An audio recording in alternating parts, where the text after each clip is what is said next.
All right, good morning, everyone. It looks like we have quorum, so I'll go ahead and read through our rules, regulations, and procedures. And then I guess if I could, Margaret, would you mind acting as chair? I guess unless Doug shows up while I'm reading. Sure. Okay. I'll go through these and then you can call the meeting to order and ask for a roll call. And hopefully Alex will come back because he was on and then left. But in any case, this is the December 7th meeting of the Ohio City Design Review Committee.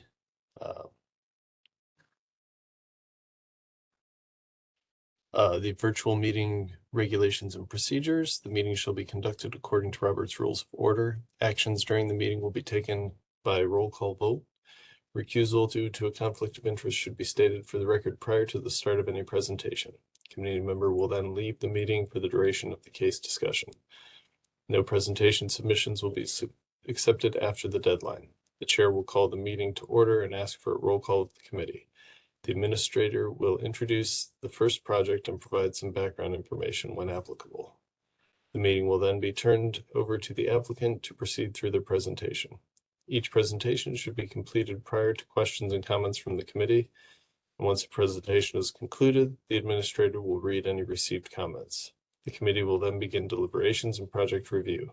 Please use the raise hand feature if you'd like to speak. After deliberations and review concludes, the committee will render its recommendation and vote. After the vote, the applicants may leave the meeting and the administrator will introduce the next project. All projects will follow the same format until all projects are heard by the committee. Once all projects have been heard, the chair will call for any committee/administrator reports, and after all reports have been heard, the chair will adjourn the meeting. Any and all community members may provide written comments, thoughts, or questions regarding the projects presented to the committee for review and approval. Community members may also telephone their comments or questions to the committee administrator. All comments, thoughts, or questions must be submitted to the committee administrator no later than 48 hours prior to the start of the meeting. Submissions can be made again through our email, phone number, or in person or through the mail. Public comment or submissions made after the deadline will not be heard by the committee. Public comment will be collected by Landmark staff and sent to the committee members for review prior to the scheduled meeting, and staff will summarize any received comments during the meeting. The applicant of the project is under no obligation to answer any community questions. Community members are invited to attend the Design Review Committee meetings, but there will be no open public comment period. As a reminder, all projects being evaluated for their adherence to the Secretary of the Interior standards for rehabilitation, and all projects are being considered for the issuance of a certificate of appropriateness. All projects are considered on a case-by-case basis. And the Ohio City Design Review Committee is advisory to the Cleveland Landmarks Commission. Recommendations by this committee are not final actions. Depending on the scope of the project, submissions may be approved administratively or will need to be reviewed by the Cleveland Landmarks Commission. Projects will be scheduled at the next available commission meeting after an action is taken, if that's the case. So, with all that being said, yeah, Margaret, if you're willing to act as chair. Sure. So we can go ahead and call the December 7th meeting of the Ohio City Design Review Committee to order. Dan, do you want to call the roll? Sure. Mr. Frondorf? Here. Ms. Flaherty? Here. Mr. Talley? Here. Ms. Marinucci? Mr. Persons? Mr. Wall? And Ms. Land? Here. All right, Madam Chair, we have a quorum. And I guess a recusal right off the bat, I would assume, as the first case is case OC 23-55, 3300 Clinton Avenue. We saw this in concept on October 5th. It's for the garage and in-law suite construction. So we have David Ellison here to walk us through the project, and Alex Frondorf is also here and the owner. So we'll count you as recused. Thank you, Dan. And this project is largely the same as you reviewed back in October. Went down to Landmarks, where it also received favorable reviews. for concept, and we're back for final approval. It's a true mother-in-law suite, as I mentioned in October. It's an addition above an existing garage. The footprint of the garage will extend both east and west along Wheat Court Alley, and then a second floor will be added for an apartment. The materiality is all of the same that I mentioned back in October. Hardy board, Pella Architect Series windows with external muttons, metal standing seam roof. And there you see the site plan. That's the same that we reviewed in October. You'll see the extension slightly to the east by about 10 feet or so, and then to the west by 3 or 4 feet. Dan, you can go to the next one. The simple floor plans. The garage doors will be moved from where they currently face, which is West 33rd, around to the north facing Wheat Court. Both are 16-foot wide alleyways. Dan? Okay. The image on the top of your screen is what faces to the south. That faces our garden, which is fenced in and with a row of tall horn beams. So the view from the public right away to that image will be fairly minimal. Then you have on the bottom, the public facing Wheat Court side where the garage doors will be moved around. And then you have the image on the bottom there that will be to the east along 33rd, and the image in the top right will be facing to the west, facing our neighbor's garage. And these are renderings of what it would look like from the public right away. This is standing on West 33rd, looking north to the lake. North of our property is Edge 32 and Kowalski Heat Treating, and then Detroit Avenue. Next. This is at the corner of the two alleys, West 33rd and Wheat Court. There you'll see our two garage doors opening up on the alley. This mirrors or mimics rather the prevailing placement of garage doors along Wheat Court. You'll see our neighbor's garage there to the right, and then all the garages subsequently heading west down Wheat also open up onto that same alley. Here's an image looking to the east from Wheat Court. You'll see it terminates there into Edge 32. Yeah, next. And then this is our private view. This is what our view from our internal garden.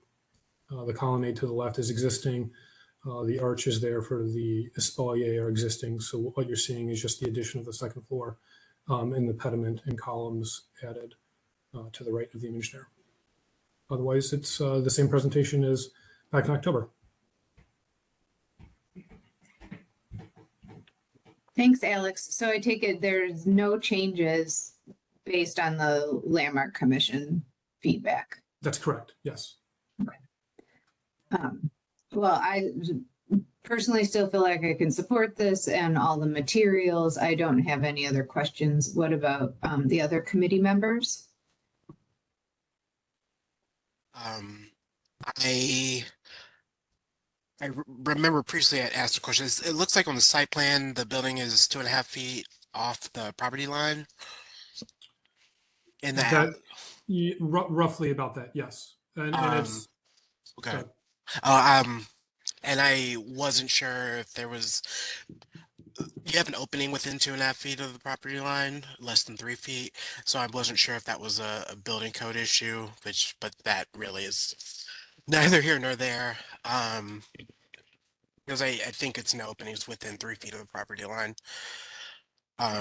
We will see. Yeah, we will need a side yard setback variance.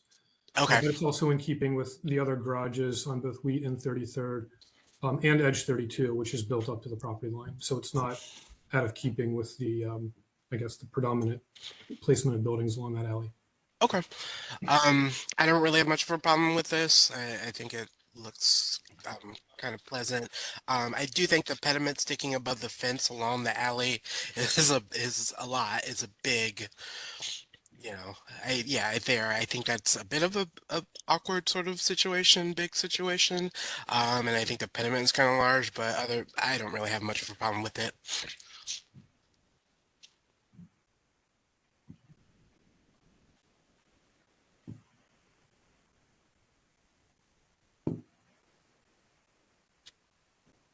Can we Anyone make else? make a motion to approve as is? Can I have a second? Second. All right, hearing no other discussion, Ms. Fryerly,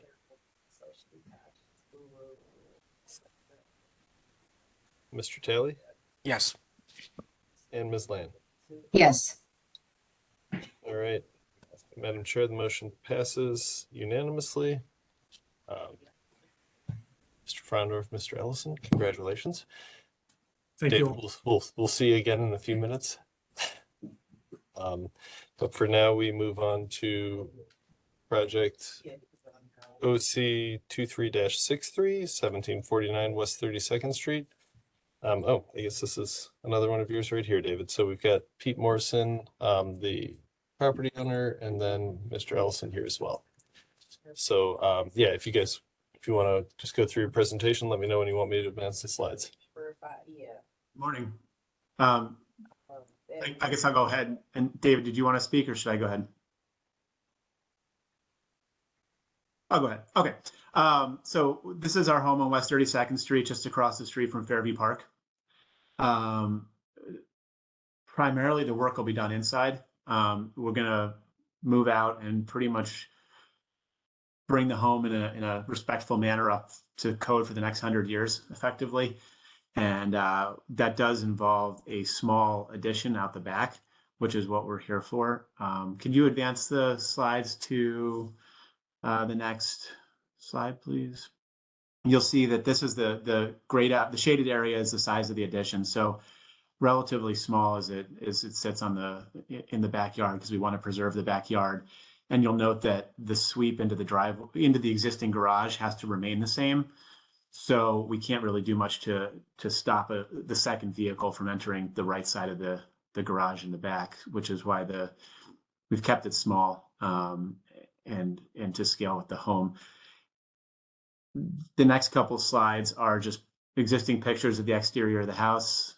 That's the front. If you move along, this is looking up the driveway towards the backyard. If you move to the next slide. As we advance, you can see the back porch a little bit there. That is where the new addition is going to go to push out the back of the home.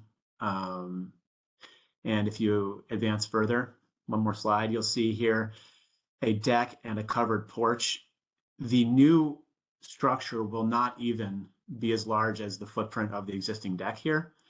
It'll actually stop just short of it that you'll see next, because this is the same angle, this angle here where the steps come down. You can't come out much further than that and still be able to sweep a car into the right side of the garage. So advancing down one more, you'll see just looking straight on, or where am I? Yeah, so this is looking straight on at the back porch. And then if you move one more, you'll see what the rendering for the new addition. And this sits on effectively that covered porch and deck footprint right now. We'll be moving the kitchen from the back of the home up to the side of the home, and then the back of the home will be the living room stepping down into what will probably be a patio in the backyard. You know, we redid our front porch a number of years ago and went to great lengths to maintain the moldings of the home and to try to keep the historical look of the house, and we'll be doing the same on this project. We won't be using hardy board for the siding. We'll be matching the existing siding of the home, and windows, doors the same as much as possible. The renovation project will also require, we're not certain how many windows we're going to be doing in the entire project, but we'll very likely be sending the windows out to be restored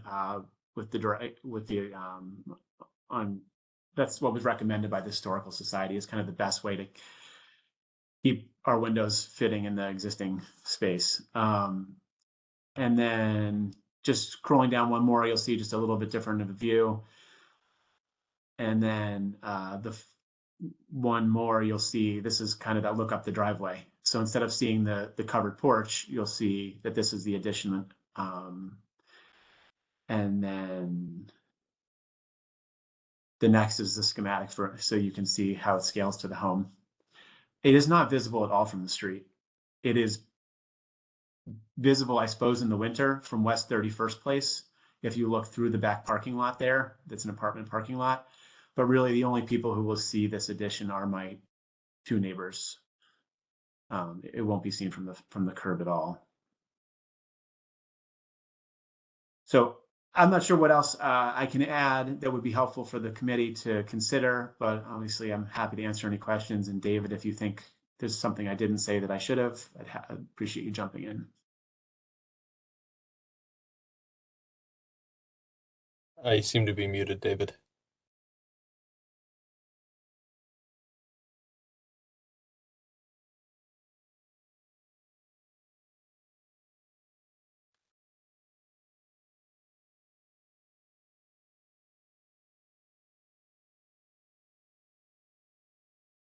Okay.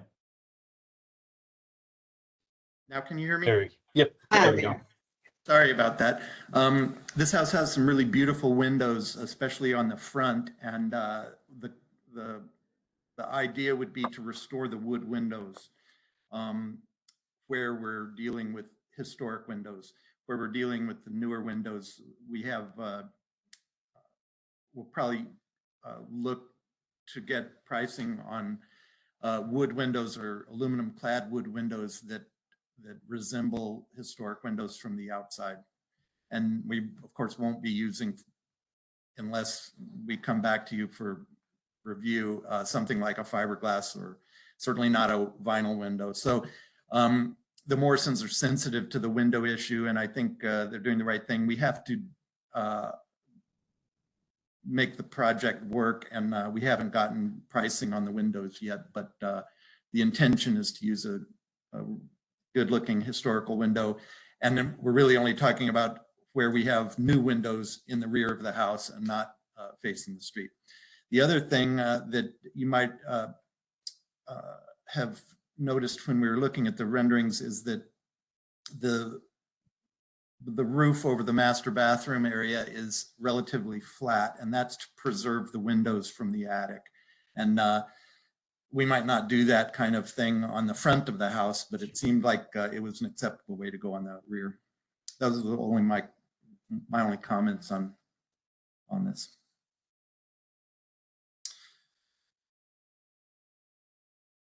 Well, and specifically, I'm looking at this drawing right now. We have shown a masonry stoop out the new family room door, but that may end up being a wooden stoop, more like the porch itself, and it might be more appropriate that way and probably less expensive. So there are these things that don't have a lot of impact on the appearance that we're still working on, the windows and the material of that porch stoop thing outside the living room door.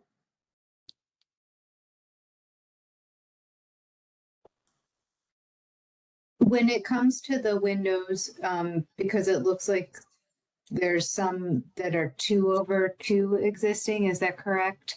And then some that are single pane on your house now? I don't think we won't be working on all of the windows, but when we work on a historic window, we would be restoring it as it is. That window in the kitchen, that kitchen thing would have been an addition. What you were pointing to before, that would have been an addition at some point on this house. And yeah, I guess my question is, would you be looking to replace that design with the new, or just the single? I think just the single, but One. I haven't actually talked to the Morrisons about that piece, and we haven't shown the center Muntin bar. Right. So I guess my assumption would have been that we were doing, single pane windows rather than the split panes.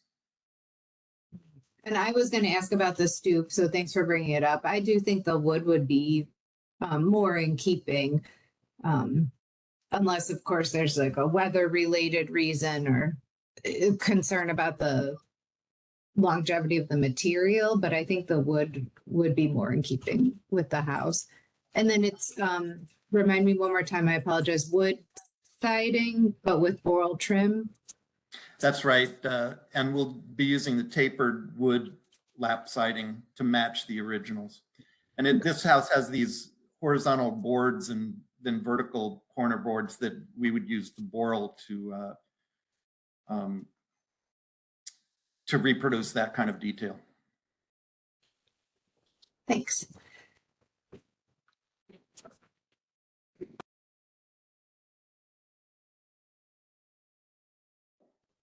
This is a good looking design, and I have no further comments. Same. I have no additional comments. It looks pretty good. Am I able to make a motion? Does anybody else make a motion to approve as is? I will second. I have one tiny Oh, question. Sorry. Sorry. The only thing that it's beautiful. So I'm great with what's presented. My only question is on that very rear chimney. Is that cap? I can't tell. I mean, I would assume that you can see in real life. Just, is there anything of value on that little cap? Yeah, I actually have Little thought clay about that. caps? I thought about that as well. And when we're taking the chimney out, I want to try to keep that. That would be my only request is Yeah. if you can please extract and preserve that piece. It looks like the only thing kind of value I'd say back there of historic note, but that's all. But yes, everything looks great. Thank you. So we can vote. Right, hearing no other discussion, Mr. Frandorf, Yes. Ms. Flaherty, Yes. Ms. Land, Yes. Ms. Marinucci, Yes. and Mr. Taylor. Yes. Madam Chair, the motion to approve as presented passes unanimously. Yeah, Mr. Morrison, I will be in touch about outcomes, next steps, etc. I'll reach out this afternoon or tomorrow. Wonderful. So thank you very much. Thank you for your time. Thanks. Thank you. And now we're actually jumping to concept plans. We've got two of them. The first is case OC 23-64. This is at 4304 Franklin Boulevard. Proposed addition. I believe Jack Klein is here. Yeah, there he is. So Jack, if you want to just walk us through your proposal and Sure. let me know when you want me to advance slides. Yep. And I'm sure Kim Yauka is running late, but she should be present also. This what we're looking at doing is adding a garage and a suite above it off the rear. The existing right now, this home was being converted to a 4-family. When it was purchased, it was drywalled with mechanicals in and pretty much all chopped up on the interior. The previous renovation, which might have been done 12 or 15 years ago, 10, 12 years ago, they did do new hardy siding on the sides. And in the stage we're in right now, all we've done, we've left all exterior accents present. And at some point, we're going to spruce up the outside. And I was just talking to Tim Barrett about he'd like to change some there used to be planters below those windows, and he'd like to get those back up there, which sounds like a great idea. The front doors aren't period correct, so those may be changed, but all these changes are not encompassed in our renovation now, which is focused on the interior, and they have nothing that we're proposing right now as any change to the existing exterior of the current conditions. If you could scroll down to the site map's fine there. If you could scroll down to the next slide. We're located in between the Franklin Castle and the St. Herman's is 2 doors down on one side, and they have they own the house on the east side also. If you could scroll down one more. this slide shows kind of the unique tapered version of this lot that we ended up with. It looks like at some point the castle decided they wanted more, and they probably deserved it. So one of the challenges in this edition is that the lot tapers from 40 feet on the front to 30 feet in the back. I'm also trying to retain 5-foot offsets from all property lines to get out of zoning appeals. But more than that, it's just tough to build right next to another place without compromising their foundations and shoring and all that. So, but one of the challenges is it almost got pushed down to a single car garage once I got the offsets and enough room to open your doors. So for a house of this stature and size, a single car garage really didn't work. So if you can scroll down one more. Well, we could talk a little bit about that's just, if you could scroll down to the site plan for a second. Yep, keep going.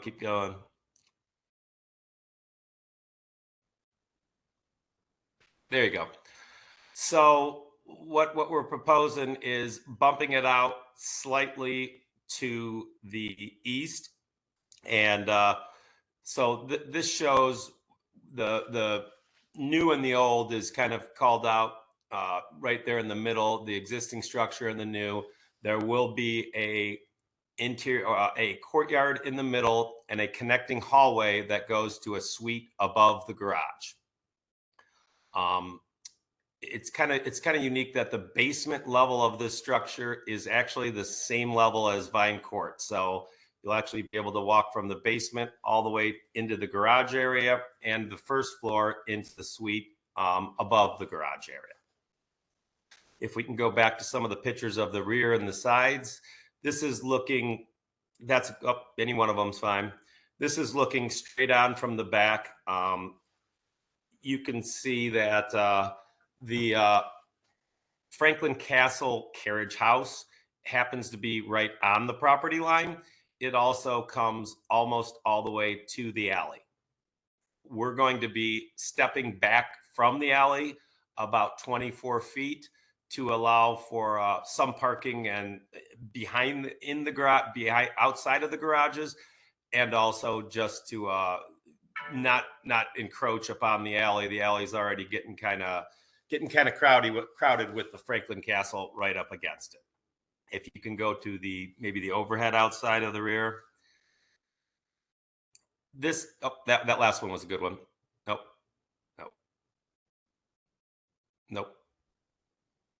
Yep, that one's good. You could see there's a utility pole there, and we're going to be 3 or 4 feet off of that utility pole. But the main thing is we're going to be set about 24 feet back from the alley.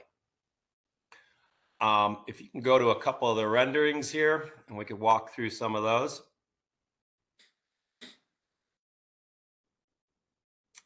We could talk about the floor plan for a second since you're here. This just kind of highlights what's going on with the garage out the rear and the unit above it with the courtyard in the middle. If you can go to one of the renderings, please. This is a side elevation showing exactly how it lays out. In the east elevation, you can see the courtyard has some, those brownish boxes are actually some type of planter that'll act as a rail, but also give a little bit of privacy, and it'll have landscaping in that planter. One of the things that was done on the guest suite above the garage is we wanted to retain a sizable courtyard, but we also wanted to retain a large setback from Vine Court. So what we did was extend the living space approximately 12 feet over the garage area, and then there's another 12 feet of space after that. So that kind of shows what we got going on there.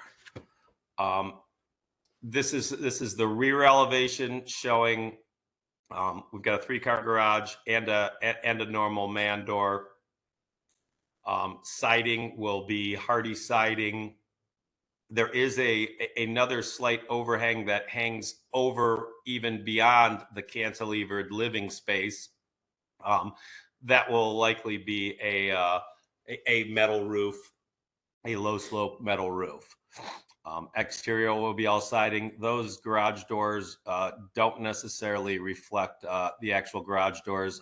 Looking for a little bit more of a contemporary frosted glass type garage door, or something with glass to let light into those into the garage.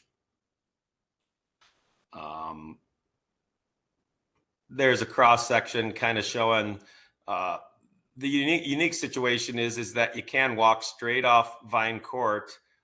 You'll first enter into the garage, and then you'll enter into a finished off basement, and then you'll be entering directly into the actual basement level of the existing house.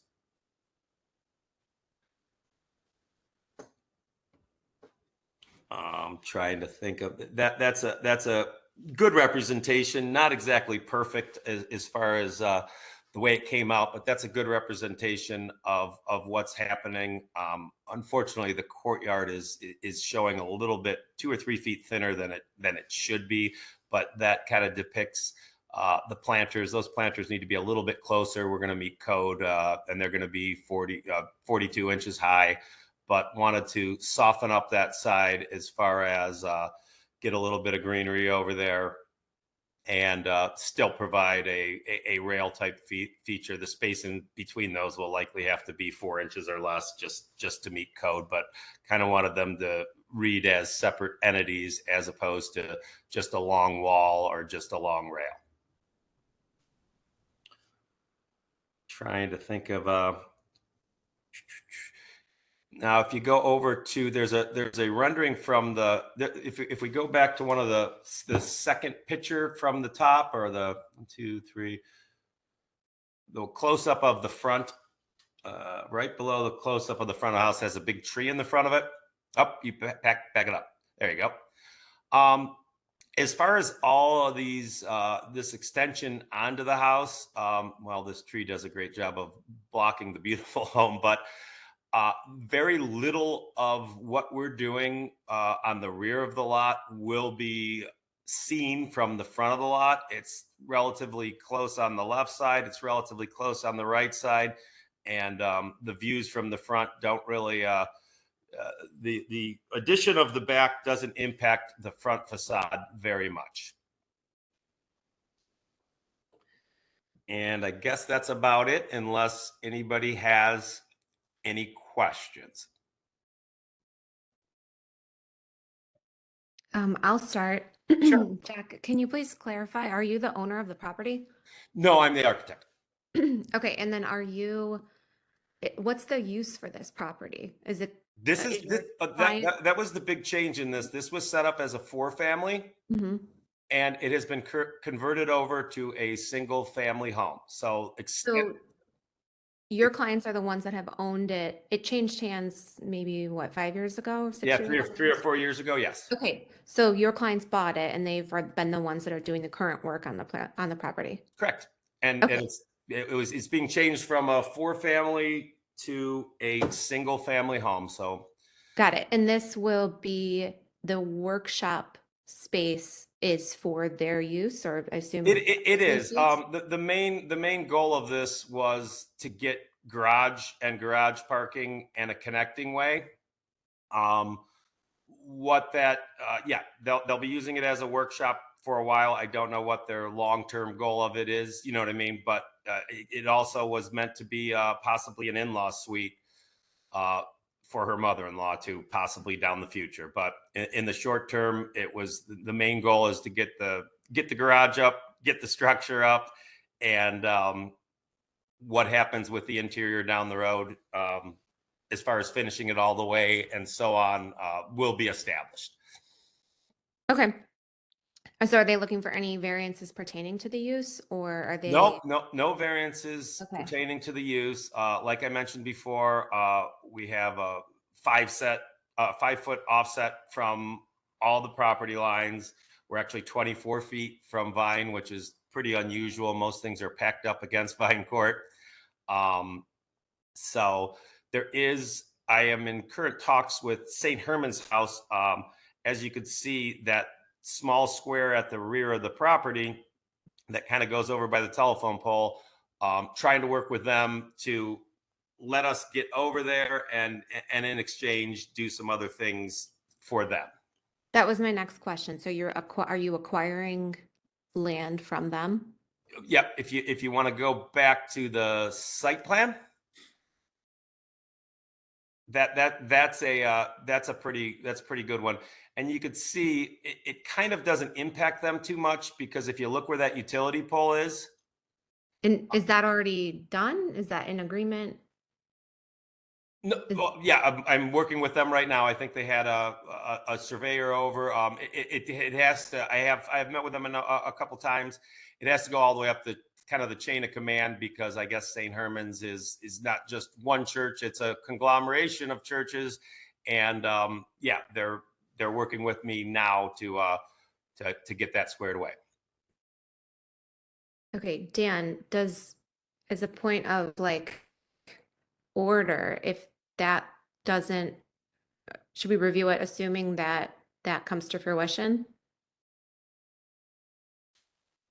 Yeah, I think at this point, since we're just looking at this as concept today, it's okay to provide feedback and everything, but we'd want to know that was, moving forward, before we, gave it a final approval and review for a certificate of appropriateness. Okay, I'm just asking because it would be, the design presented here seems significantly contingent on that. In the unlikely event that didn't come to fruition, it basically is just going to get lopped off, Yes, understood. And then if you can go to the rear elevation or rear rendering that you have. The current rear has the series of like double doors on the back of the house. What's to come of those and how they meet this proposed addition? The double doors will get basically just a little offset railing so that they can open the door and not fall out. There may be a small little 2 or 3 foot perched stoop or rail area. Okay. I think from an aesthetic standpoint, as on a whole, I think the garage portion of the project is reading far too contemporary, and I'm not sure if I would perhaps consider like a gable roof structure, or if you did want to do a flat roof structure, something more in line with like a parapet, so that you have a consistent profile with the flat roof beyond that parapet, similar to kind of Franklin Castle's carriage house. I think that would be a little bit more, it would stand out a little bit less. I'm struggling with such an incredibly large massing attached to what is already a very large house that has a very prominent presence on the lot. And it is to the rear, so I want to be cognizant of that. And I'm not opposed to kind of a breezeway connected to a garage as concept, but the property is already so large, and this is effectively doubling the built footprint of this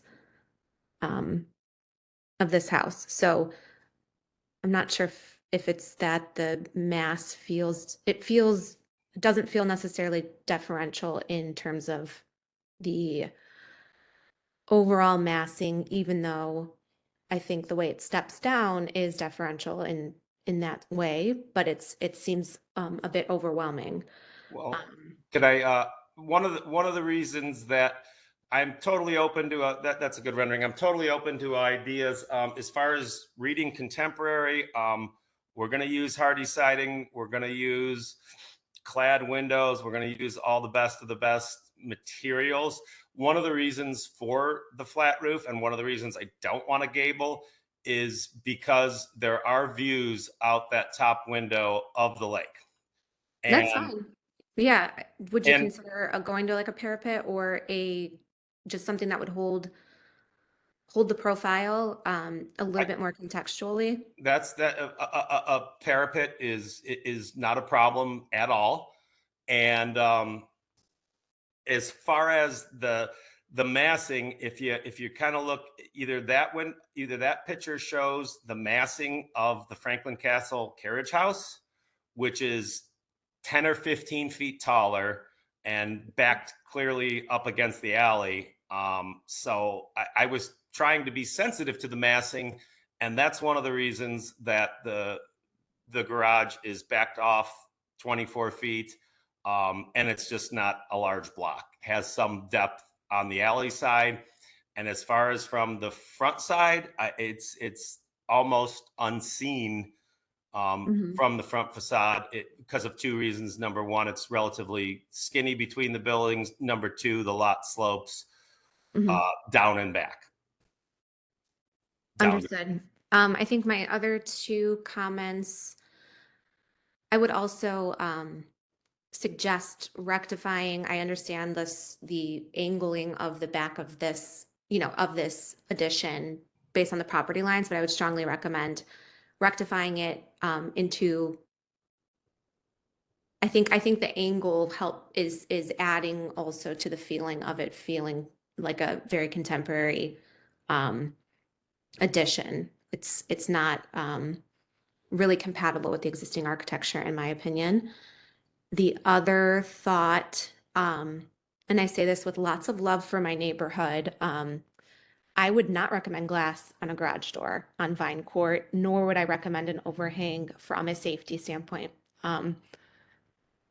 There are not other primary residences on this end of Vine Court the way there are on many of our alleyways.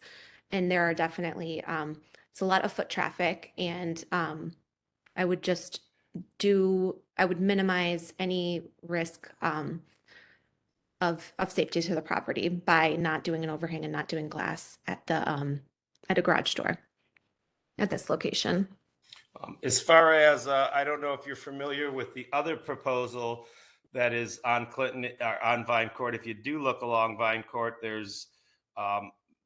they're proposing a 3-story structure directly behind the Franklin Castle carriage house that is, I believe, 3 or 4 feet off the alley, which is, and hugely massive. So my goal was to try to cut down on the massing compared to all the other things that are in process. If you look at that proposal and look at the rear elevation of that compared to what we've got going on, I feel that we're headed in the right direction. Okay, I'm familiar with it. We saw it many a times. I'm sure. Meeting on this committee. I still stand by my comments. Sure. That's all for me today on this one. Jack, I agree 100% with all of Nia's comments, so I don't need to repeat any of them. But I will just add, she brought up the overhang on the garage and gave her reasons for her concern about that. I would also add to those reasons that it reads a bit of like a carport, and the garages on Wheat Court and on the alleys usually go up to the alley and then are vertical. They don't have this recessed overhang component to it. And looking at that image there, and then also I think it's the third from the last image, really shows it just feels incongruous with the use of the alley for garages. Yeah. I guess I'm a little bit, if I've done a number of projects on the alley, Yeah. and I know one of the things, one of them is the 4 townhomes at 3407 to 3411. And one of the things, those garages are about 6 or 7 feet from the alley. And when you're 6 or 7 feet or 3 or 4 feet from the alley, it becomes very dangerous to back out of the alley. it also becomes very difficult to get cars into the alley because you're almost driving over your neighbor's property to make the turn. Especially when the property to the rear gets built. If we were both backed up against each other, that's a skinny alley. It's very difficult to get out. There's snow removal. So having the ability to pull your car in before pulling into the garage and make an easy turn and leave a car parked out there if you want to wash your car or something, I think is a huge help in a number of scenarios. Number one, the safety of backing out, and the radius of trying to get in and out. So that's where that element came from. That came from the ability to get in and out of the alley easy, so that when a snowplow comes up, it's not plowing snow right up against your garage door. All those are reasons that the setback. As far as the architectural appeal, as far as taking off this little overhang, I have no problem, and I'm sure Kim would neither, taking off this extension, the next little 4 or 5 foot roof. We could easily get rid of that. As far as being able to, and the problem is you could go 10 feet off or 12 feet off the alley or 14, but you still can't pull your car in and then get out and open your garage door or do anything unless you could fit a car. Yeah, I'm less concerned, though somewhat concerned, but less concerned about the little 4-foot overhang there than the total projection of the second floor over that. I mean, Jack, you and I were neighbors, so is Nia. We all live on the alley and interact with it regularly, so I'm very familiar with your concerns. But I think that there are ways to achieve both the practical and the design concerns here by either pulling the garage doors forward and pushing the top back, a give and take on both, but just to make them on the same plane so that you don't have this carport effect. I just don't think that's congruous with the others. I'm familiar with the townhouses that you've referenced. Those have back porches overhanging them. Those were before my time on this committee, but I think that's one of the main concerns there. The other is more of a question. Dan, if we go to the slide that shows the courtyard from a 3D rendering, yeah, that one there. So Jack, what's happening here? So you have a connector that looks, maybe 6 or so feet off the ground. What's the space that's not built on there? What is that? Yeah, right there, that grayish area. That's just like a garden, or what is that going to be? No, that's that's 5 feet. 5 feet off of that courtyard is the property line. If you go, there you go. Oh, I see. Oh, that's what's happening with that. Okay. So, yeah, and the issue is the one of the reasons that top floor got pushed over the garage was because if it goes back towards the existing house, it shrinks the courtyard too much. And secondly, we wanted so if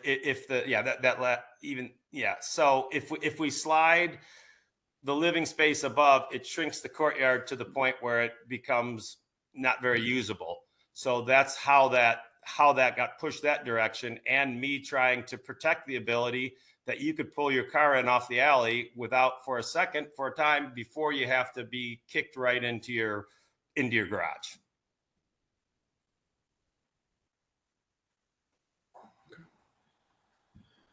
I agree with Nina's, the profile page, which I think is slide 19. I agree with all of her comments there. I would also add that might want to consider using more full-length windows as opposed to those more contemporary rectangular windows there on the garage addition. I'd be totally open to that. As far as, keep in mind that the majority of that up until you get to the windows is covered by the carriage house. The carriage house will be of the Franklin Castle is 5 feet away on that side. So the whole rear portion of that is covered. Well, almost all the way up to the window. I'm referring more to the east elevation. Okay. I have no problem. You know, I was just trying to bring in light. There's a couple bathrooms over there. I was trying to bring in light without and still create usable space inside, but that's not a problem changing those windows to double hung. And they don't have to be, you know, gigantic, Jack. I'm not looking to invade your client's privacy there. Just something that looks more in keeping with the primary residence. Okay. Yep. I understand that. And FYI, if you look forward on the left side of that, the windows on the left front of the house, those actually are existing, a little bit out of period, but you know what I mean. Right. But that's kind of where I pulled from that, because they already had two of those windows on the very front of the east elevation, which is actually in the entryway. But as far as tweaking windows and getting this thing looking exactly like you guys wanted, I'm sure we could. I'm confident, and we're certainly flexible enough. We're not so picky that we're stuck on this window or that overhang. I'm sure we could bend and work around and get it looking like we need to make everybody happy. Okay. And then my last comment is probably the most substantive one to your design, but I wonder if you would consider it. The connector, I understand the garage connects to the house via two levels, the basement level, and then let's call it the Franklin ground floor level. Is that correct? Correct. Okay. Would you consider omitting the Franklin ground view level and just having the connection to the garage via the basement level? I mean, your client will have to go up and down the steps regardless, whether they're either way, there's steps involved. It might be more appropriate and have less lot coverage and less mass just to have the connector along the basement level. It would actually be the same lot coverage, because you're just but less massing. Yes. Yep. You know, we consider it, but if you go back to the floor plan, there you go. There is, in that connecting area, there is a stairway that goes down to the garage. That also gives somebody and a way to get into that back area and up the stairs and into that whole rear area without going through the main part of the house. So it kind of serves two purposes. Number one, it lets you walk from the front of your house straight to the back, which is a great feature without going up and down. But it also allows a separate entrance without going through the whole main house to get to the rear. The connecting way kind of acts as a buffer in between, interior buffer in between the existing house and a way to get up and down. So, you know, that's why it's there. Okay. And then this is probably less our purview, but one nonetheless. If the lot split or lot addition goes through as drawn, does that permit the primary residence for, I guess, the St. Herman's house? Does that deprive it of any future ability to put a garage in there should its use change down the road? Not really, because if you look at where that utility pole is, yes, they drive in right now between the utility pole and the other property line. So, you know, they can't really even fit between the utility pole and the property line as far as entering in to the. Right. I understand. I mean, utility poles can and do get moved. That's less permanent. I'm just concerned of depriving a primary historic house from alley use down the road. They will. Yeah, I understand. They will have alley use. And they'll enter the same way they enter now. Okay. All right. Those are my comments for the time being. Thank you, Jack. Sure. I am largely on the same page as Alex and Nia. I do think I would be willing to consider the massing, the footprint of this, if some of those other changes to the design and that overhang specifically are considered. I think there's a compromise to be had there. I do appreciate that it's not, the full height of the neighboring garage and that type of thing. But I agree, just thinking more of like Victorian architectural inspiration to the design rather than it, to me, it comes across as kind of mid-century. But I also wanted to say that I think that the material selection is very nice. Thank you for coming right away with the hardy and the clad windows proposed. Definitely appreciate that. And I also like the element of that screening. So even if you did lose the breezeway, but you wanted to do, still include like the screening across the top there, I think that is a good addition. Right. So one other thing, if you go back to one of the thing, right now there is a deck off the rear of the house. And let's see here. You can kind of see it. Okay. And let me kind of try to explain what the reality of just working there and stuff. Right now, of course, the Franklin Castle has a number of events going on, and they'll have tours and they have people over, and it's I'd love to see it. It's great. But right now, if I don't have that connecting way, something else happens. What happens right now is when you walk out the back porch, that back man door of the house, which is actually in the same location as it would be in the hallway. You walk up on that deck and you're staring, your feet are at the bottom of their fence level. And what tends to happen is you're just peering straight down into their backyard. And I always feel bad, they'll be doing a tour of the backyard and I come out the back door and it's like I'm on a pedestal staring down on them. So, and I've talked to Jebs about this a little bit too.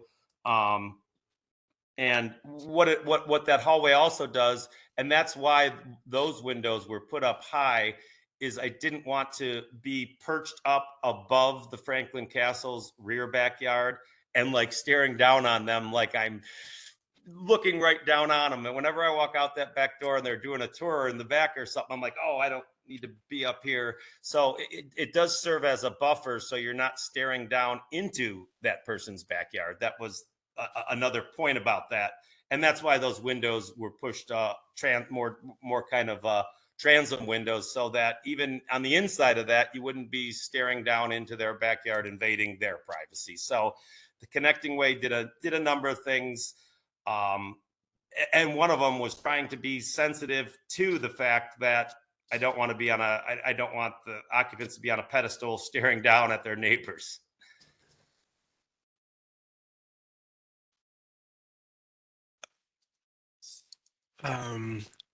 Figured I'd add my 2 cents. Very much in agreement with Margaret. I was wondering first, the CMU foundation wall that's shown in the renderings, is that going to be, is it going to be a CMU foundation exposed? Is there going to be an attempt to match up to what's happening on the main house, or is it just going to be CMU? There's going to be an attempt, but the attempt is going to stop at trying to find big, square, really nice, cool rocks. I'm wondering what the probably the middle ground would be a split face or something along that line. Yeah, a split face block, or if it was a poured wall, I would certainly want it painted a color. Hopefully, if you go back to the side elevation, there's not that one. There's not what I did is there's actually a knee wall that has siding going lower, so there's not a whole lot left there. yeah. If you look, there's really, there's just not a whole lot. There's not going to be a whole lot left there by the time you plant a few shrubs. That's a big reason that I didn't run the foundation up to the same height, although it would have been easier to run the foundation up to the same height as the existing house. But I didn't want to try to compete or transition from real, true, old, huge limestone rocks into something else, because I thought it would be better to lower that foundation to make it less noticeable. Yeah, I like it's like you were saying, I don't know if it's a split face or a decro face or something, and maybe that would be too much of an effort to try and replicate what's happening in the front. I just I'm not sure that the CMU is working right now, and I'm wondering if there's another way to Well, it wouldn't. navigate. It wouldn't be CMU. It would be a poured wall brick pattern that got painted, or it would be split face. Okay. I would never have bare block up there, but and by the time grading and a little bit of landscaping get done, I actually brought that as low as I could to keep it above grade. Yeah. No, that makes sense to me. Um, I don't mind the big overhang. I understand what you're saying about cars being able to pull in and pull out. I questions kind of about the metal overhang that you also have in addition to that. I wasn't not sure if it's serving much of a purpose. I understand your point, and I put it there and I didn't. It is nice. You have 12 feet of cover. With that, you had 16 feet of cover. It is nice to be able to pull your car in the winter onto the driveway and unload stuff and do that. But as far as that little metal roof, let's chop it off with a chainsaw and put whatever the heck you want there. It's not. That's not a. We could dress up the back of this house to the point, the back of this addition to the point where I want it to be, I want it to look great back there. And that's been me and Kim's intention from the beginning. And I've been very sensitive to trying to do things as far as every last little detail. We could tweak it. We could chop that off. If we want a parapet wall instead of showing siding all the way up instead of that overhang, we could do all those. We could do all those things. I did do another house that with this very, very similar layout. Sold it, geez, I don't know, 10, 15 years ago. It was a new construction house. It's at 4702 Franklin. And that was kind of the inspiration for this house. That house, unfortunately, the owner has just let it sit there. I don't know if it's vacant. It's just fall. He hadn't done anything to it. It's making me crazy driving by. I don't even know if he's in there, but it has a very, very similar layout. And if you guys get a chance and you drive down Vine Court towards 4702 also has a 4-car garage with parking for the cars outside. I think it turned out really great. It also has an interior courtyard with a connecting breezeway on the first floor. Sorry, so it's this red house. It is. Now, like I said, I drive by it and I'm like, oh my gosh, I haven't even seen the lights on in that place in a year. I don't know what the heck's happened to it, but that was one of my earlier babies 15, 20 years ago. But that's where the inspiration for this came from. That's where the setback from the alley, which nobody's doing because they're trying to maximize space on the other side. That's where a lot of these concepts and ideas came from the interior courtyard to the connecting breezeway and for the offset from Vine Court. I want to again, I want to echo what Margaret said about including kind of Victoria elements in that rear, but I'm looking at this red house and I'm looking at it versus your current proposal, and I see the mix of, I see the mix of kind of modern elements on the house in the front with those windows, and like the triangular window up top. I do think that the CMU foundation wall might need a different resolution, especially with what you're doing with trim. It is good to see it though. It's good to have an example of it. it also looks like you did a gable on that house. I mean, and I know you were saying about the view, but I'm wondering if there's, um, I'm wondering how high you need to put a gable, but that you still might be able to preserve the view. Right. If we go, if and I understand that, but I see a lot of there. If you drive down Vine Court, there are a lot of, mostly I would say, most of those units do have, or a lot of them do have uh, flat roofs. If you go to my other picture now in the rear alley, those are just garages with a patio on the top. Not that way. Not that way. Not that way. Not that way. Huh. We somehow missed it going the, maybe it didn't make the cut. It's totally fine. These are just recommendations. I Sure. just I'm really reading the mid-century modern vibes, and it just hasn't resolved itself for me yet. But that's all I have to say. Okay. I won't take up too much time because I agree with the other members' comments. But yeah, mainly what Margaret said about adding in some stylistic elements to make the existing structure speak sort of the same language as your addition, I think would help out a lot with the form of it, because it does read to be a different style than the house. But I appreciate the materiality that you mentioned, and the colors seem to be a good and appropriate choice. Well, I'm sure we could, there's, we're open to many ideas on trying to get this looking as good as it could and making everybody happy. This isn't something that's the interiors in the finishing stages now.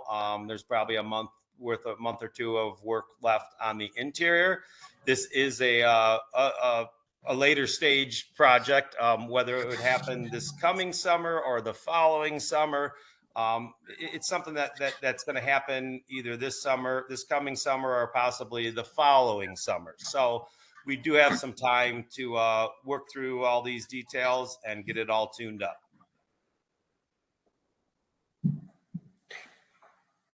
Great. So, Jack, do you feel like you have enough information, enough feedback?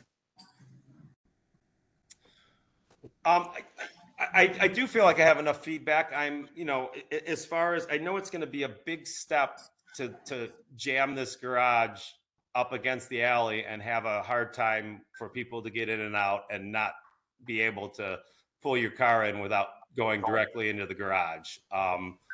So, that one, and I think there are, that as far as getting rid of these overhangs and changing the window placement and somehow putting a parapet wall, we're certainly open to all those ideas, and I hear you loud and clear, and we can get that done.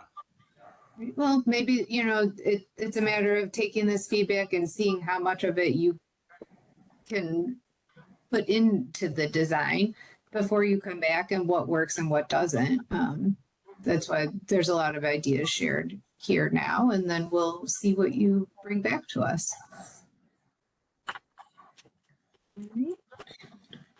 All right. And as far as a conceptual review, I know one of the things Kim was concerned about is we were trying to, like I said, it's not necessarily happening tomorrow, but it is going to happen.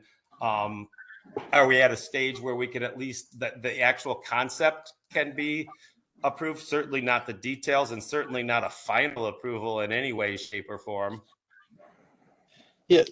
So, Mr. Klein, we don't actually vote on concept plans. So, you present to the local design review committee, you get some feedback from them, Okay. and then we'll get you into the on the next Landmarks Commission agenda, and you'll bring the same presentation to the Landmarks Commission. You'll get feedback from them.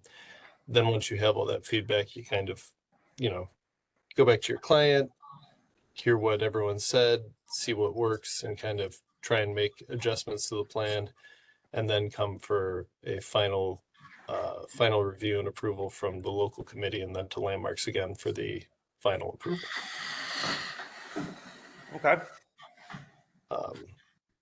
So I guess with that, I will touch base with you later today, tomorrow about landmarks and next steps. So you can get some additional feedback before you I guess put pen to paper to make any revisions. Okay, as far as I know one of the time sensitive thing was that the tax abatement is changing here. So what is that something that has to be done before the end of the year, or are we in process? You're in process, and we can talk later today, but essentially you're in process. So by making this application, I believe the way it's phrased is schematic level application. Since we don't have schematic level review in the Landmarks Commission, we've been treating a concept level review, with basically the amount of information you provided Okay. as schematic. So you will be in good shape on our end. Okay. But yeah, we can talk later today about that. Right, and I look forward to we could we're open to ideas and open to changes. So I'm sure we could find a great solution. All right. Well, thanks, Jack. Yeah, like I said, I'll reach out later. All And, right, thank you. Yep, thank you.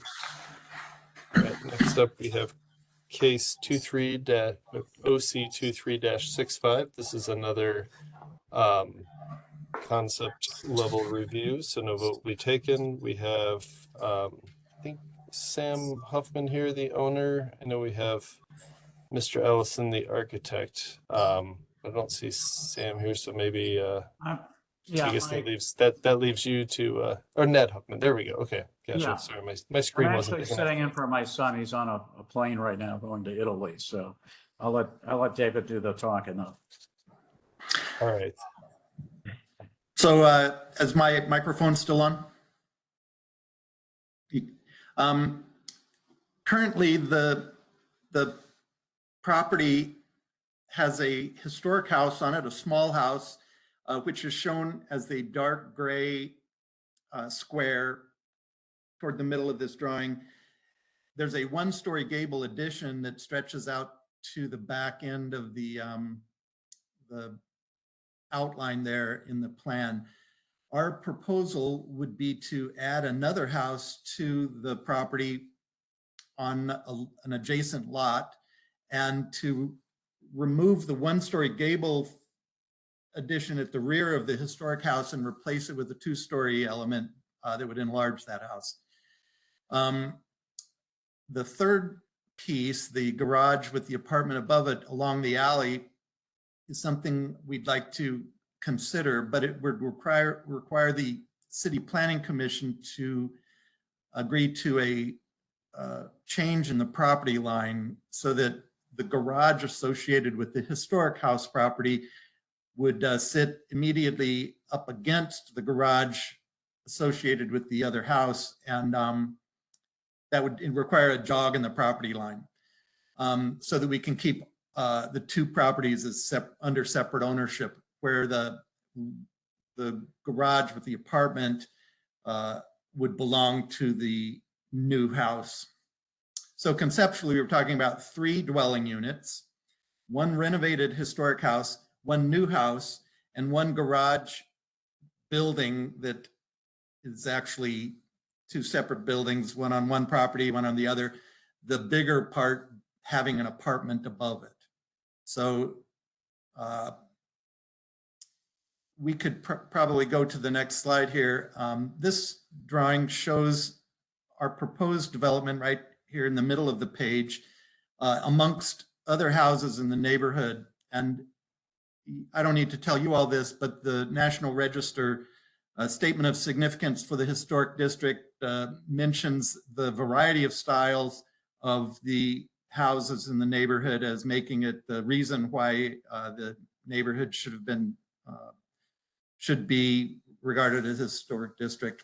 Our property here, we're looking at the smaller house on our development is a pre-Civil War house. I think, Dan, you dated that to 1853. Now it looks like it's been recited and it has a porch addition that's not original. And we don't know exactly what that house looks like underneath that aluminum siding. So the final approach to that house really needs to wait until we examine it more closely and remove the aluminum siding. And then our proposal for the new house next door would be in keeping with the earlier houses that might have been built in this neighborhood. Particularly this one that we've drawn looks like a little bit like the house that originally had a bakery added to the back of it on Clinton, where now there's this giant apartment building. So if you look at historic pictures of that house, I think it's 3007 Clinton. It's more of a Western Reserve style Greek Revival house, more than a Victorian house. Anyway, that's the kind of the direction we were thinking for this new house. And then the apartment and garage in back isn't really visible in this picture, but if you scroll through, I think we have some drawings that might show that a little bit better. Here's the floor plan. You can see how the property line runs right down the middle of this sidewalk that or walkway that goes to the rear apartment. And it would have to jog over about 5 feet so that we could separate the garage associated with the historic house from the new house. And in terms of this drawing actually talks about the trees on the lot. There's several older trees, which it's unfortunate we have to remove, but they're in the way of our development. So we're showing new trees being proposed here. The setback at the front of the yard, at the front of the property, is required to be an average of the houses within 100 feet on either side. So our new house needs to set back at this 25'6" dimension. And we don't necessarily want to get involved with the zoning variances that we don't absolutely have to have, but it strikes me that it might be appropriate to pull the house forward and line it up with the other, with the older house. Anyway, I don't think that affects the concept here or the schematic review, but maybe we could go on to the next drawing. There's the floor plans, and we could continue on to this is a three-dimensional view of the proposed development. You see how the big house, the big new house that was built to the east did line up with that historic house on our property. And it's a question for me if that front setback rule, the zoning rule, was even applied in that case, or if there was a variance granted. But you can see how the two houses are separated by 10 feet and that there's the walkway going back to the door of the apartment unit at the back. And could we continue, please? Here's another view from the alley. The garage doors face the alley, and they're 5 feet away from the 16-foot right of way, which is enough room to turn in and park a car. You have to be careful that you don't take your rear view mirrors off, but it is possible. And if we could move on, please. And there's the sort of view from the other side on Clinton Avenue. And could we continue again? And there it is, head on, looking back between the two houses toward the entrance to the apartment and back. I think we could continue, please. There it is from the eastern view. The house immediately adjacent to it on the west side sits way back from the property line and causes that setback and that stepping of the front setback. But anyway, if we could keep going. Here's a view looking down the alley where the garage is pulled up close to the alley. I know from experience that it is possible to do this, and it's even possible to, if you wanted to wash your car on the alley, you can pull it up parallel with the alley and there's enough room to unload or wash it. And I've never taken my rear view mirrors off of my car, and I've never hit the building in back of me that is just up against the alley like this, the building there on this alley is. So I don't think it's a problem turning in in getting in and out of a garage in this configuration. Could we go on? Here's a picture of the existing house and the new house that's been built right next to it. And could we go on, please? Well, that shows the empty lot next to it. Here's the head-on view of that house. And then we could just go through these, and there's the house 2 doors down to the east. That's a new house. There's the house 3 doors down to the east. That's an older house that's been painted dark. You might be more familiar with these houses than I am. This is across the street, a new house. And another one across the street. You can see that the style of these houses is pretty varied, and this is the epitome of the significance of our historic district here. So these are representative houses in the immediate area there on Clinton Avenue.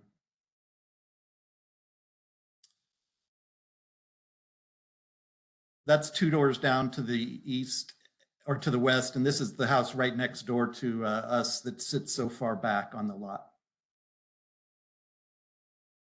And there we have the row of the big houses to the east, and then our project house right behind the portalette in the picture.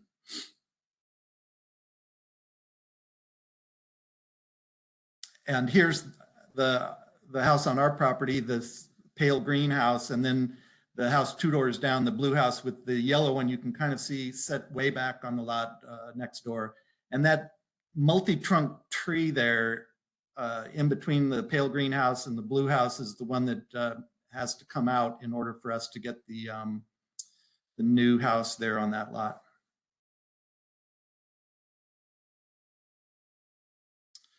And here's a photograph a little bit further down the alley toward the east, but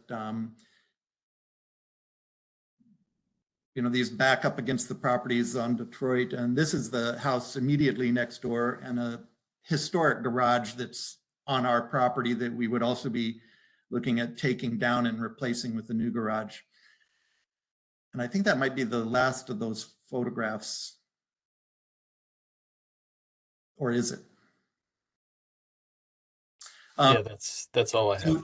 So in terms of the concept, the primary element of our concept is to add a house to the 35-foot wide lot that's next door, and to restore the street side of the historic house and improve the back end of that house. And then the third element would be to redo the garages so that we have 3 off-street parking spaces to go with the 3 dwelling units and an apartment up on the 2nd floor. The most important part of the project probably is the restoration of the historic house and the addition of the new house next door. And less important is the apartment in back. And it might be a situation where we build the garage and don't add the 2nd floor apartment on top. But like the previous applicant, the tax credit, the tax abatement finance aspect of this is important to the feasibility of the project. So we haven't gotten far enough along to know if that apartment in the rear makes the project work or prohibits it from working or is actually feasible. Anyway, I think that describes the concept in our scheme. Ned, did you have anything to add? No, I think you said it perfectly. I would, you know, the last point you made as far as that apartment above the garages is, David hit it right on the head. I think that's, you know, you know, one of the things when I looked at this schematic drawing is instead of that garage apartment above, you know, trying to work with the existing historical house to make it maybe slightly bigger than what this shows. But Yeah, our main focus is the two properties, the two parcels, and trying to get two residences in. Okay?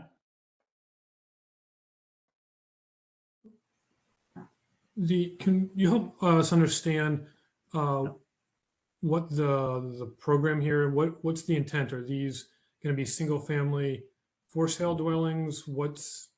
I understand that the addition of the garage will be rental, but are they're two separate lots right now, or is there just one lot? It's, Ned, maybe you can do a better Yeah. job of this than I can, but I think that it is one lot that hasn't been consolidated. So there are two historic properties there, but it's sold as one property.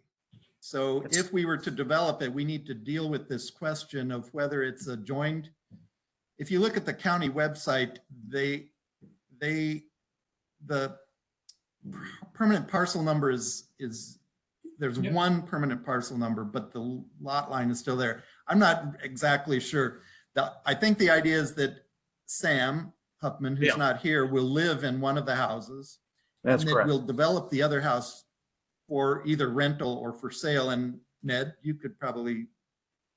Yeah, Full no, board that's that. exactly right. My son, again, he's sorry he can't be here, but he's on a plane. But he is planning on living in one of the two units, and then the other house would be sold. Okay. I like the plans overall. I think they're really well done. My one concern is having a 3-car garage that serves two single-family homes. And I wonder if it was possible to have two structures on the back there instead of one, so that if they're ever sold individually,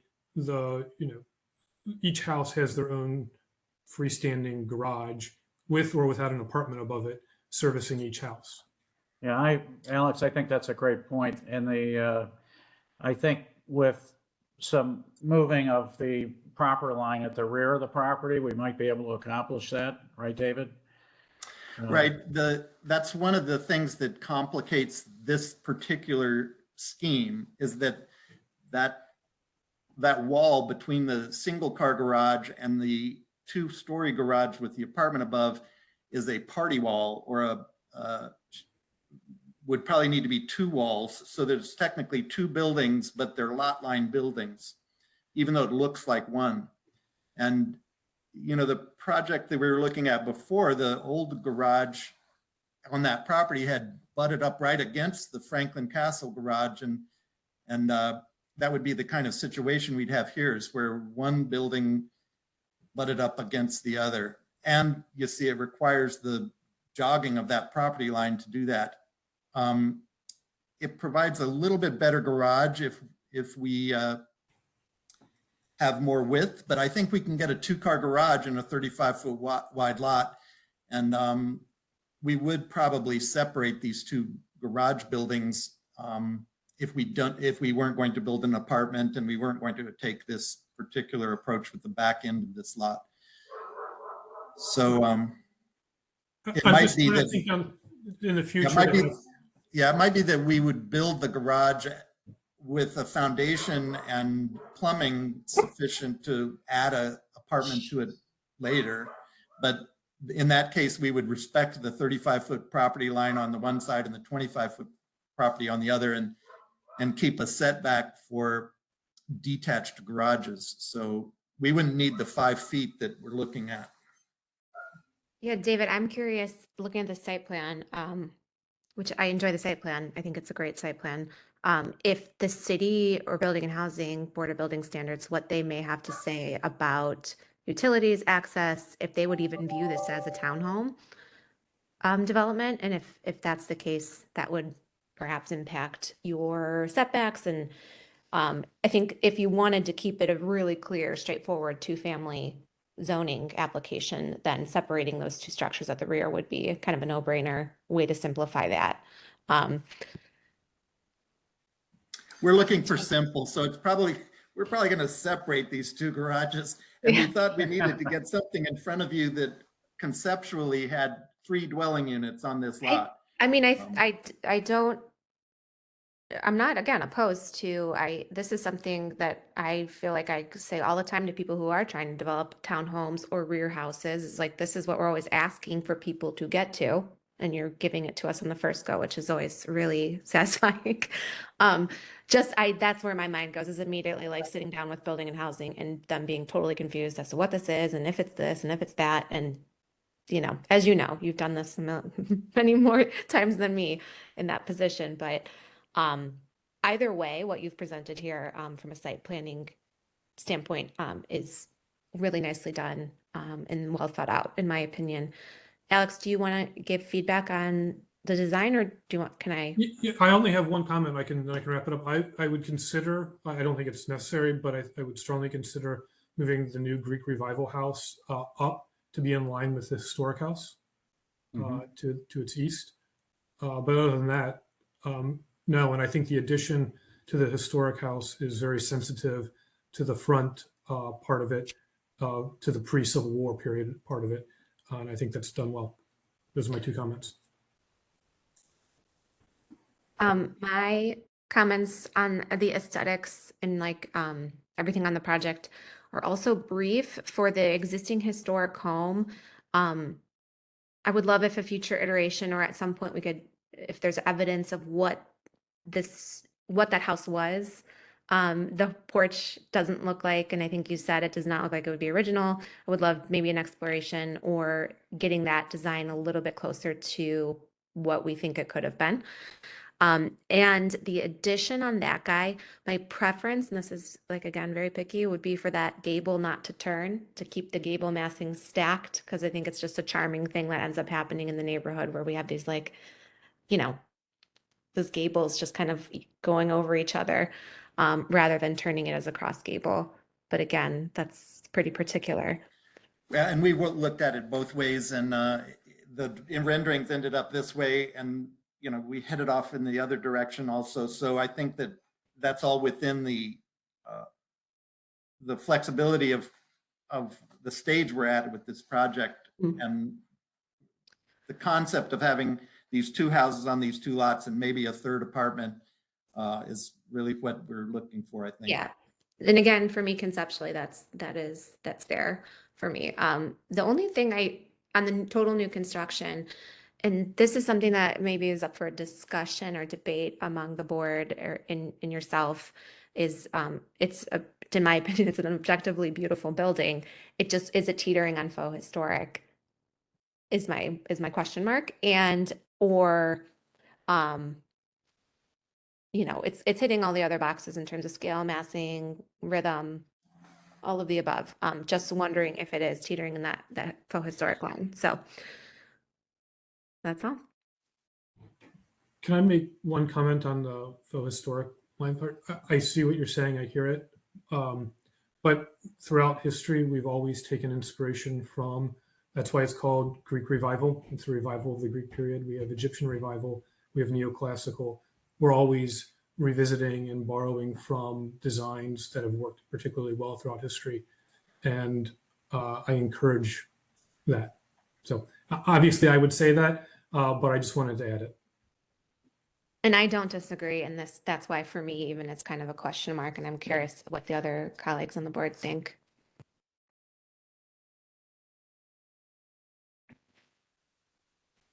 Yeah, I thought the same question, Nia, but I didn't. I think that it is still suitable. It's minimal in its design.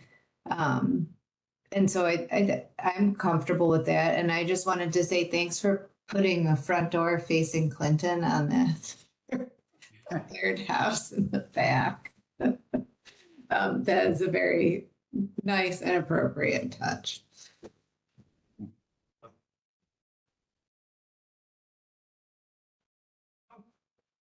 Board members, any other comments?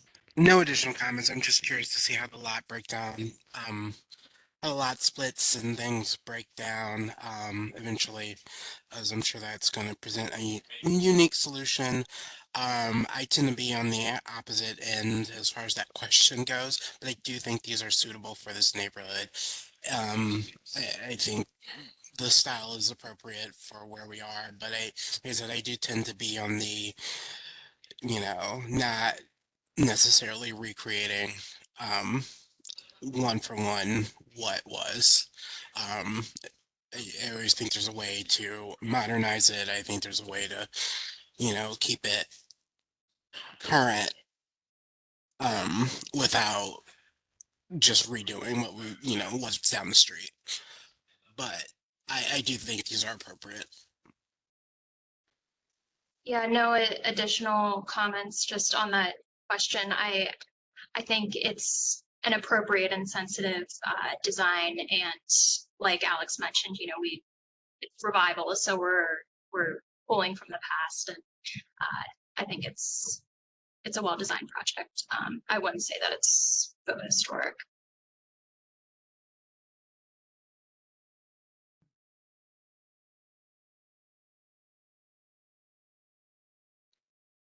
All right. So enough feedback? I think I have enough feedback. Thank you. Yep, same here. I appreciate everybody's time and help here. All right. We appreciate you We guys. could, And oh, sorry. We I was could just gonna have say- more of a discussion on the subject of compatibility and architectural vocabulary and detailing and what's appropriate and inappropriate in a historic district. But I think that we'll leave that for another time. Pictures speak 1,000 words. David, I think you should come teach a master class to all applicants. I record. I'd like to talk about compatibility. Thank you.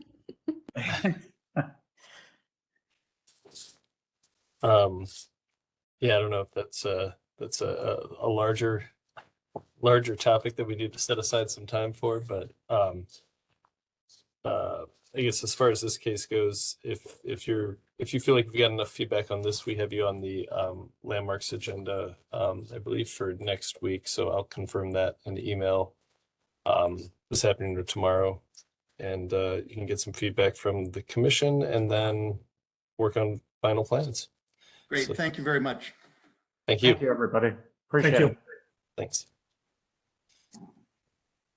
All right, that concludes all of our agenda items for the day. I do not have any administrative reports, unless you've prepared one, Miss Lamb. I have not. Stepping in at the last minute and not even preparing a report. Come on. So I think we could go ahead and adjourn this meeting, yes? Seems safe to me. All right, that's it for the December 7th meeting of the Ohio City Design Review Committee. All right, thank you all. Thank you. Bye-bye. See you.